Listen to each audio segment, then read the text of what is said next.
Japanese රිලයබිලිටි එකත් එක්ක හොඳ ෆියල් එකොනොමි එකක් තියෙන කම්පැක්ට් සයිස් එකේ ක්‍රොස්ஓවර් එකක් ගන්න බලන් ඉන්නවා නම් අපි අද රිවිව් කරන්න හදන්නේ ඒකට හොඳ ඔප්ෂන් එකක්. මේ ඇවිල්ලා Yaris Cross Hybrid.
Toyota Yaris කිව්වාම ගොඩක් කලාවට අපේ මතකෙට එන්නේ 2007 2008 කාලෙදී අපි දැක්ක සෙඩාන් කාර් එකක්. නමුත් මේකේ හිස්ටරියට ගියොත් එහෙම Toyota Yaris කියන එක පටන් ගන්න 1999 ඒ කියන්නේ 1999 ඉඳලා තමයි මේකේ නිෂ්පාදනය පටන් ගන්නෙ. මේකේ version දෙකක් එනවා. එකක් ඇවිල්ලා export version එක. ඒක තමයි මේ Yaris කියන එක. අනිත් version එක JDM version එක. ඒක Toyota Vitz නමින් තමයි එන්නේ. දැන් ඔයාලට සමහරට මතක ඇති Vitz කියන කාර් එක අපි ගොඩක් කලාවට දැකලා තියෙනවා. නමුත් name plates දෙකකින් තමයි මේ දෙක එතකොට දෙවිදියකට ඇවිල්ලා තියෙන්නේ. 2020 දී Toyota Vitz කියන නම අයින් වෙලා Toyota Yaris එකට මේගොල්ලෝ Toyota Yaris කියන නමට මෙයාලා එකතු වෙනවා. එතනින් පස්සේ තමයි 2020 දී තමයි මේ Yaris Toyota Yaris Cross කියන වාහනේ launch වෙන්නේ. ඒ වගේම මේ crossover එක වගේම ඒගොල්ලන්ගේ hatchback එකකුත් introduce වෙනවා. ඒකත් Toyota Yaris කියන නමින්ම තමයි එන්නේ. Toyota Vitz කියන නම අයින් වෙලා.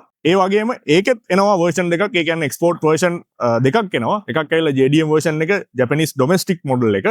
ඒක තමයි මේ අපි ගාව අද තියෙන version එක.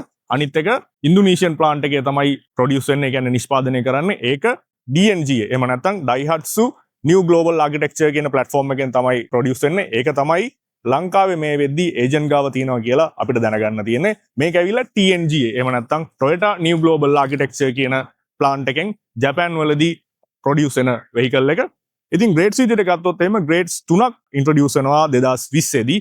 X G සහ Z කියන එක. 2023 දී නැවතත් තව version එක කියන්නේ trim levels දෙකක් මේකට add වෙනවා. Z Adventure ඒ වගේම GR Sport කියලා. 2025 දී තවත් එකක් ඒගොල්ලෝ introduce කරලා දීලා තියෙනවා. Toyota Yaris Cross Urbano කියලා. ඒක black edition එකක් විදිහට තමයි ඒගොල්ලෝ ඒවලා තියෙන්නේ. ඉතින් අපි ගාව අද review කරන්න ගෙනල්ලා තියෙන vehicle එක ඇවිල්ලා Z grade එකේ vehicle එකක්. Yaris Cross design එකේ මූලිකම අරමුණ වෙලා තියෙන්නේ Yaris hatchback එකේ compact ගතියට practical සහ SUV එකක confidence ගතිය එකතු කරන්න. මේක කාර් එකක වගේම crossover එකක එකතුවක් විදියට එන නිසා තමයි Yaris Cross කියන නමින් හඳුන්වලා දීලා තියෙන්නේ. ඒකත් එක්කම SUV එකක සාමාන්‍යයෙන් දකින rough ගතිය වෙනුවට daily use කරන්න පුළුවන් simple, functional, efficient. එහෙම නැත්නම් සරල, ක්‍රියාකාරී සහ කාර්යක්ෂම කාර් මොඩල් එකක් විදියට තමයි මේ Yaris Cross එක launch කරලා තියෙන්නේ. නමුත් ටිකක් වැඩිපුර ස්පෝර්ටි රග් ලුක් එක ඕන අයට Z Adventure සහ GR Sport කියන grades දීලා තියෙනවා factory fitted modification එක.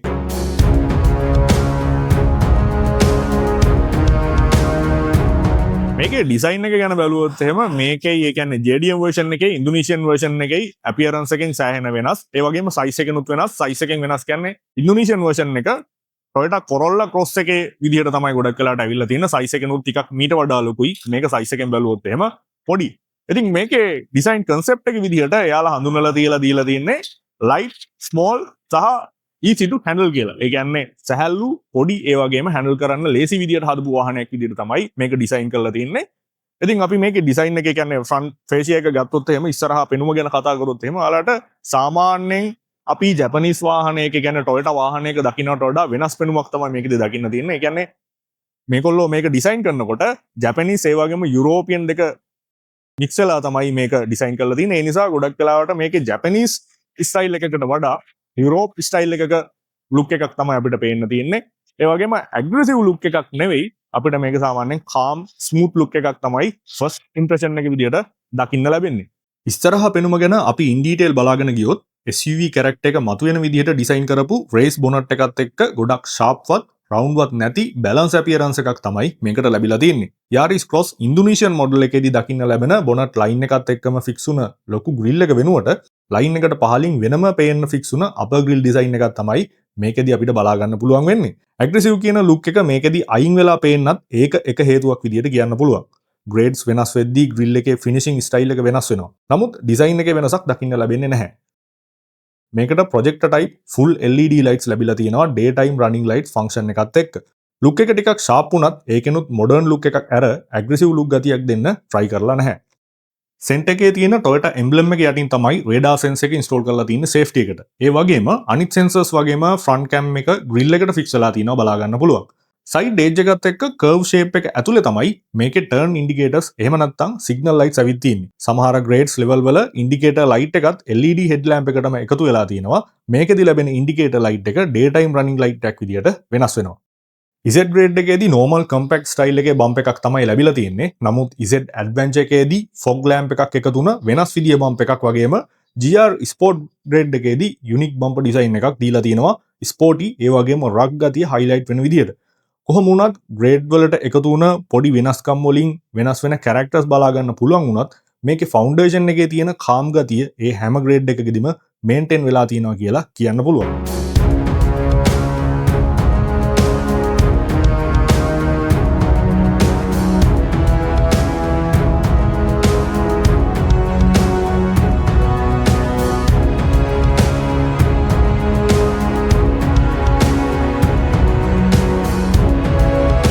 මේක සයිඩ් අපියරන්ස් එක ගැන බලද්දී ඇත්තටම හොඳ ප්‍රීමියම් ලුක් එකක් දෙන්න මේකට පුළුවන් වෙලා තියෙනවා.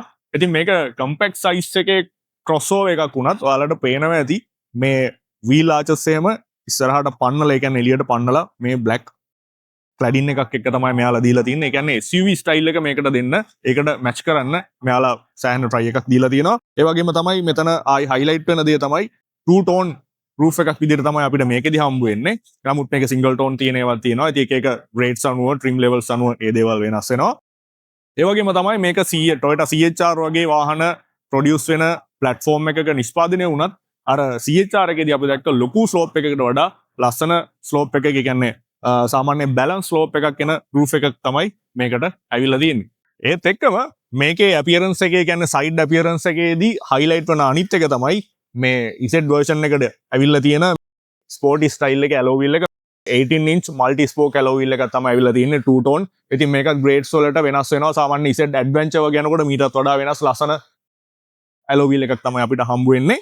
මේකේ brake system එක ගැන මේත් එක්කම අපි කතා කරොත් එහෙම ඒ කියන්නේ ඉස්සරහටයි පිටිපස්සටයි දෙකටම මේකේ disc brake තමයි අපිට හම්බ වෙලා තියෙන්නේ. wheel base එක ගැන බැලුවොත් එහෙම wheel base එක මිලිමීටර් 2560ක් විදිහට තමයි සඳහන් වෙන්නේ.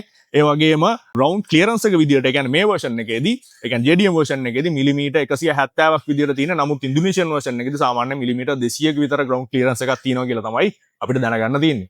සයිඩ් එකේදී සාමාන්‍යයෙන් දැන් එන ගොඩක් crossover වල දකින්න තියෙන black color wheel arches side profile එක දිගේ continue වෙලා rear side එකටම connect වෙලා තියෙන්නේ. wheel arches flat විදියට නැතුව muscle look එකක් පේන විදියට එළියට පන්නලා තමයි design එකේදී බලා ගන්න තියෙන්නේ. wheel arch එකෙන් එකතු වෙලා තියෙන වෙනස නිසා side profile එකට strong look එකක් ලැබෙනවා. roof line එක rear side එකට යද්දී smooth flow එකක් තියෙනවා. ඒක වැඩි slope කරලා නැති නිසා rear passengers ලට හොඳ headroom එකක් ලැබෙන විදියට structure එකෙන් ඉඩ දීලා තියෙනවා. Z adventure වගේ grades වල roof rails එක side එකට outdoor character එකක් add කරලා තියෙනවා. ඒ වගේම GR Sport එකේදී alloy wheel design එකත් වෙනස් කරලා කායකට ස්පෝර්ටි ලුක් එකක් ලැබෙන විදියට ඩිසයින් කරලා තියෙනවා.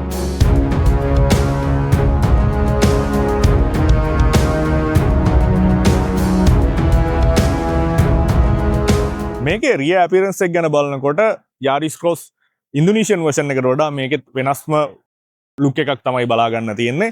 නමුත් Indonesian version එකත් එක්ක කම්පෙයාර් කරද්දී මම හිතනවා මේකෙදි modern ඒ වගේම අර EV style එකක ලුක් එකක් මේකට දීලා තියෙනවා කියලා. ඒ වගේම තමයි ඉතින් අපි features විතර ගත්තොත් එහෙම මේකේ අපිට factory fitted roof spoiler එකක් ලැබිලා තියෙනවා.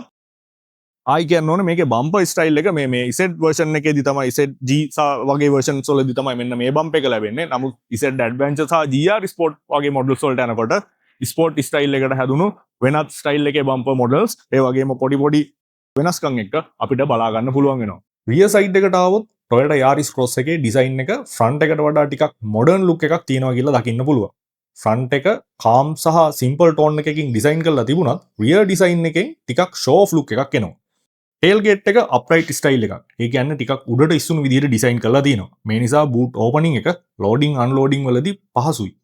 ස්පෙෂලි මේ ග්‍රේඩ් එකේදී පවර් ටේල් ගේට් එකක් ලැබෙන්නේ නැති නිසා ඒක හොඳ දෙයක්. රියර් ග්ලාස් එකත් වැඩිය ස්ලෝප් කරලා නැති නිසා විසිබිලිටි එකත් හොඳට තියෙනවා.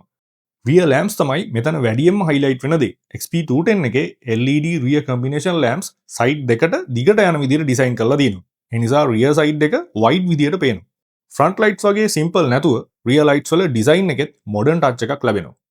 tailgate එක මැද තියෙන Toyota badge එක සහ අනිත් model emblem ටික සරල විදිහට place කරලා තියෙනවා. ඒ නිසා rear design එක clean සහ neat.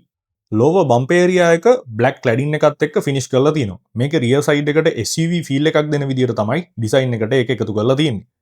Z adventure grade එකේදී සහ GR sport grades වලදී මේ part එක ටිකක් වෙනස් design එකක් එක්ක එන නිසා rear side එකේ sporty look එක තවත් වැඩි වෙනවා. design එක ගැන overall බැලුවාම XP210 එකේ rear side එක front එකට වඩා ටිකක් modern විදිහට design කරලා තිනවා. calm front එක, clean side එක, modern rear එක මේ තුන එකට එද්දි Toyota Yaris Cross XP210 Z grade එක daily driving සඳහාත් audience එකේ attention එකටත් ගැලපෙන crossover design එකක් කියලා හඳුන්වන්න පුළුවන්.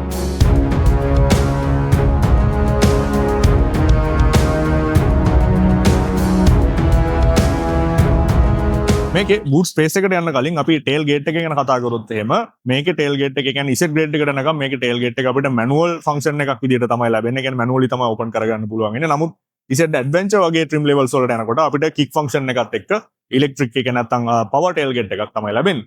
ඉතින් මේකෙදී අපිට මෙන්න මේ වගේ button එකක් press කරලා තමයි manually මේක open කරගන්න පුළුවන් වෙන්නේ. ස්පේස් එක විදිහට ගත්තොත් එහෙම ලීටර් 390ක් 400ක් අතර තමයි මෙන්ෂන් වෙන්නේ. ඉතින් සාමාන්‍ය අනිත් වාහනවල වගේම මේකෙත් අපිට ෆෝල්ඩ් එකෙන් මේක තවත් ස්ටෝරේජ් එක එක්ස්ටෙන්ඩ් කරගන්න පුළුවන්. අර 6040 නෙමෙයි මේකේ මැද අපිට පේනවා ඇති. ඒ ආම් රෙස්ට් එක තමයි අපිට මෙතනින් බලා ගන්න පුළුවන් වෙන්නේ. ඒ නිසා ඇත්තරම 6040 නෙමෙයි මැද එක වෙනම ඒ කියන්නේ 20 වගේ වෙනම කෑල්ලක් තමයි අපිට තුන් පාරකට තමයි නවා ගන්න පුළුවන් වෙන්නේ. ෆ්ලෝ එක විදිහට ගත්තොත් එහෙම අපිට මෙන්න මේ වගේ කියන්නේ ට්‍රේ එකක් වගේ යූස් කරන්න පුළුවන් ස්පේස් එක මෙතන ලැබෙනවා. මේක අයින් කරාට පස්සේ අපිට පල්ලෙහා අන්ඩර් කැරේජ් එක බලා ගන්න පුළුවන්.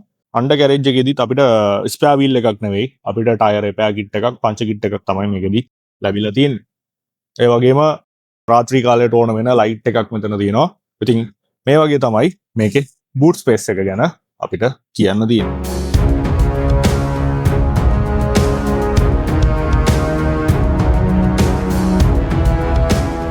Yaris Cross JDM version එකේ dimension විදිහට බැලුවොත් එහෙම අපිට width එක විදිහට ලැබිලා තියෙනවා මිලිමීටර් 1765ක්. ඒ වගේම height එක විදිහට අපිට ලැබිලා තියෙනවා මිලිමීටර් 1590ක්.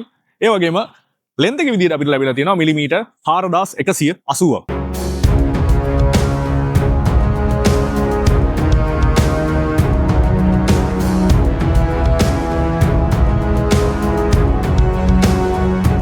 මේකේ පවර් ට්‍රේන් එක ගැන කතා කරොත් එහෙම මේකේ එන්ජින් එක විදිහට අපිට ලැබිලා තියෙන්නේ 1.5 ලීටර් 3 සිලින්ඩර් එන්ජින් එකක් පෙට්‍රල් එන්ජින් එකක්. මේකේ normal petrol එකකුත් තියෙනවා. මේක hybrid version එක normal petrol සහ hybrid කියන versions දෙකෙන් වෙනවා. ඉතින් hybrid version එකේදී මේකට එන්ජින් එකට අමතරව motor එකක් electric motor එකක් ඒ වගේම lithium battery එකක් මේකට එකතු වෙලා තියෙනවා. power එක විදිහට ගත්තොත් එහෙම සාමාන්‍ය එන්ජින් එකේ power එක විතරක් කියන විදිහට සාමාන්‍යයෙන් horse power 90ක් සහ 100ක විතර අතර power එකක් තමයි අපිට දැනගන්න තියෙන්නේ.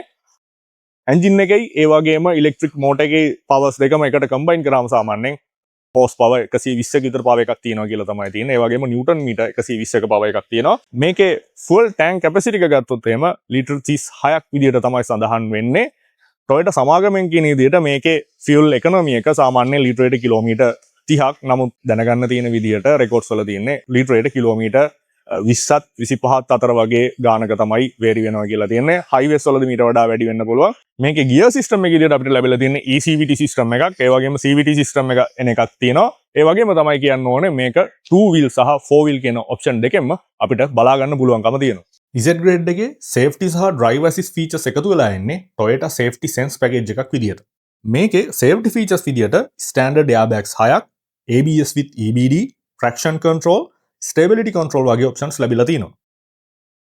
drive assisting features විදියට pre-collision system, lane departure alert, adaptive cruise control, automatic high beam, blind spot monitoring, front and rear parking sensors, electric parking brake, auto hold, 360 view camera. මේක ස්ටෑන්ඩර්ඩ් නෙවෙයි ඔප්ෂන් එකක් විදියට එන්නේ. නමුත් අපි ගාව තියෙන වාහනේ මේක ඇතුළත් වෙලා තියෙනවා. ඇඩ්වාන්ස් පාර්ක් එහෙම නැත්නම් ඔටෝමේටඩ් පාර්කින්.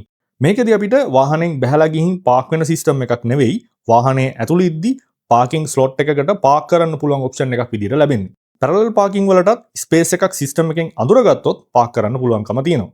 අපිට මැනුවලි ගියර් shift කරලා දෙන්න වෙනවා. ස්ටීරින් එකයි මූව්මන්ට් එකයි තමයි ඔටෝමේටඩ් විදියට තියෙන්නේ. නරකම නැහැ ප්ලස් පොයින්ට් එකක් විදියට කියන්න පුළුවන් ඔප්ෂන් එකක්.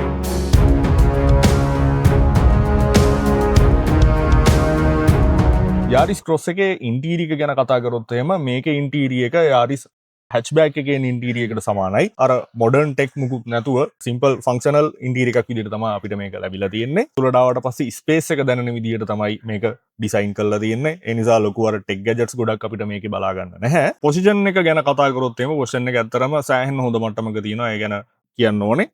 ස්ටීරින් එකත් එහෙමයි. ස්ක්‍රීන් පොසිෂන් එකත් අපිට මේකේ ටෙලිස්කෝපික් සහ ටිල්ට් ඇඩ්ජස්ට්මන්ට් කියන දෙකම අපිට ලැබිලා තියෙනවා. සීට් එක ගැනත් කියන්න ඕනේ. ඩ්‍රයිවර් සීට් එක 6 way ඉලෙක්ට්‍රික් ඒ කියන්නේ පවර් සීට් එකක් විදිහට තමයි මේකේ අපිට ඇවිල්ලා තියෙන්නේ.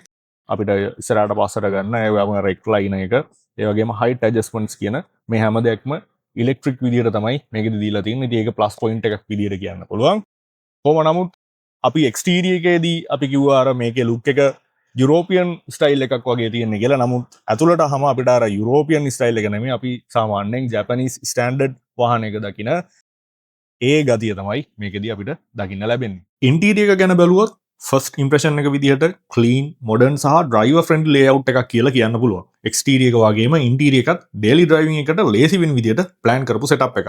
ඩෑෂ්බෝඩ් එක සිම්පල් හොරිසොන්ටල් ලේඅවුට් එකක් විදිහට තමයි ලැබිලා තියෙන්නේ. ස්ක්‍රීන් එක, එයාර් වෙන්ට්ස්, කන්ට්‍රෝල්ස් ටික ඩ්‍රයිව් කරන කෙනාට ලේසියෙන් පාවිච්චි කරන්න පුළුවන් විදිහට ප්ලේස් කරලා තියෙනවා.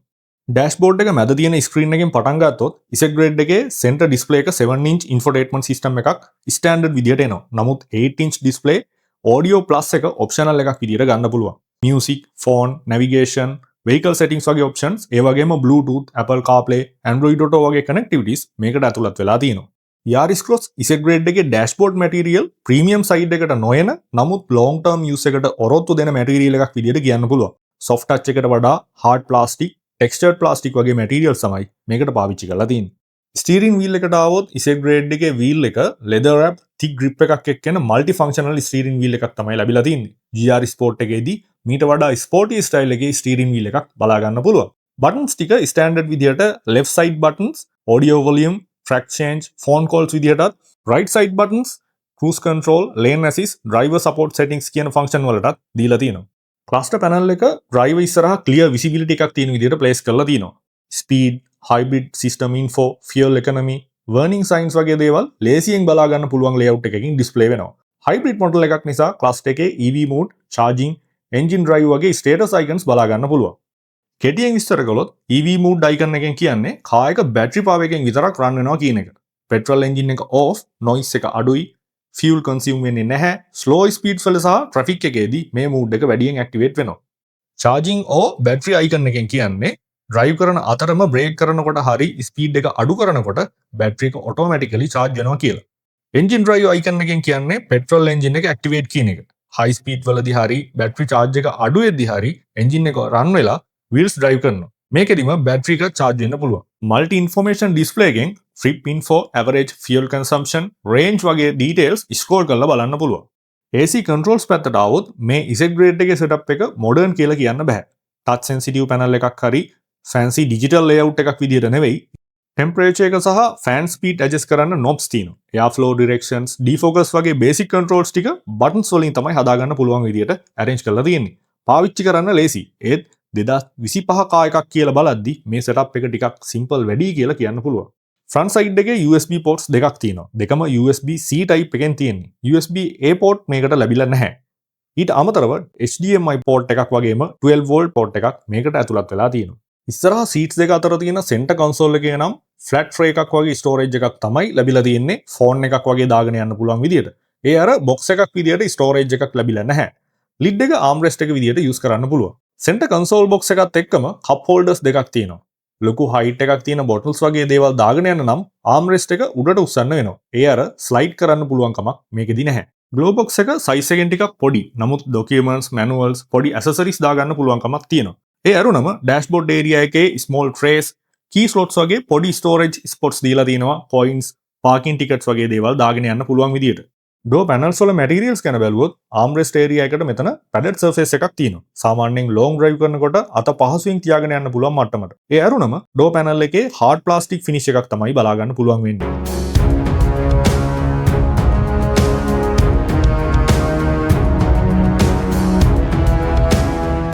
මේකේ රියර් සයිඩ් එකේ ඉතින් අපි ස්පේස් එක ගත්තොත් එහෙම මෙන්න මේ වගේ ලෙග් ස්පේස් එකක් ඒ වගේම හෙඩ් රූම් එකක් තමයි තියෙන්නේ.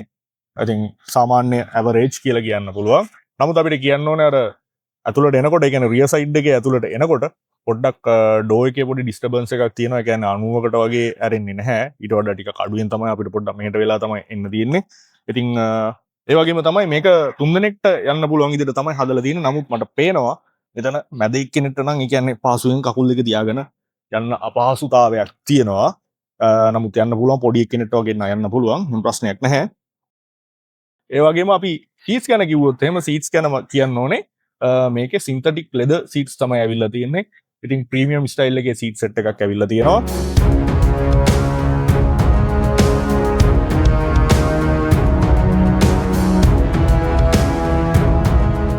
ඩ්‍රයිවිං එක්ස්පීරියන්ස් එක ගැන කතා කරොත් Yaris Cross Z Grade එකේ ඩ්‍රයිව් එක ස්මූත් සහ රිලැක්ස්.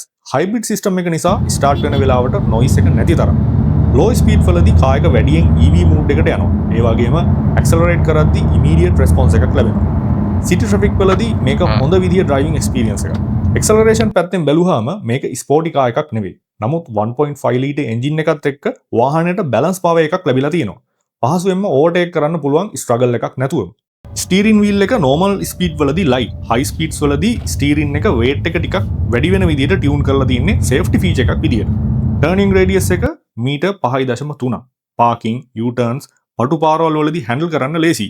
ඒ වගේම සස්පෙන්ෂන් සෙටප් එක ස්ටෑන්ඩඩ් මැක්ෆර්සන් සහ ටෝෂන් බීම් ලැබිලා තියෙනවා. රෝඩ් බම්ප්ස්, පැචස් වගේ දේවල් එකපාරටම කැබින් එකට තදින් දැනෙන්නේ නැහැ. ඒ වගේම හાર્ඩ් කෝනරින් වලදී බොඩි රෝල් එක ටිකක් තියෙනවා. ඒ වගේම මේකෙදි ඩ්‍රයිවිං මූඩ්ස් තුනක් ලැබෙනවා. අපිට ස්විච් කරගන්න පුළුවන් ගියර් නොබ් එක ළඟ තියෙන ස්විච් එකේ. නෝමල් මූඩ් එක බැලන්ස් සෙටින් එකක් ඩේලි ඩ්‍රයිවිං වලට හොඳයි. පවර් මූඩ් එක throttle response එක වැඩි, acceleration එකත් ඉක්මන්, ඒත් fuel usage එකත් ටිකක් වැඩි. eco drive මූඩ් එක slow speed යනකොට හොඳයි. ඒ වගේම air conditioning එකත් fuel economy එකට match වෙන්න auto adjust වෙනවා.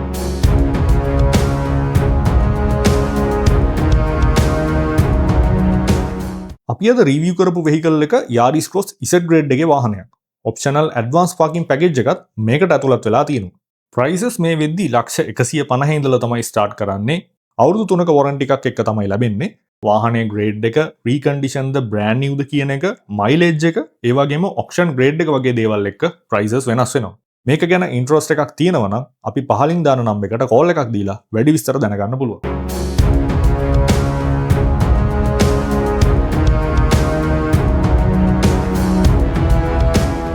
Toyota Yaris Cross JDM version එක කියන්නේ aggressive look එකක් නැති වුණත් sleek modern design එකකින් ආපු වාහනයක්.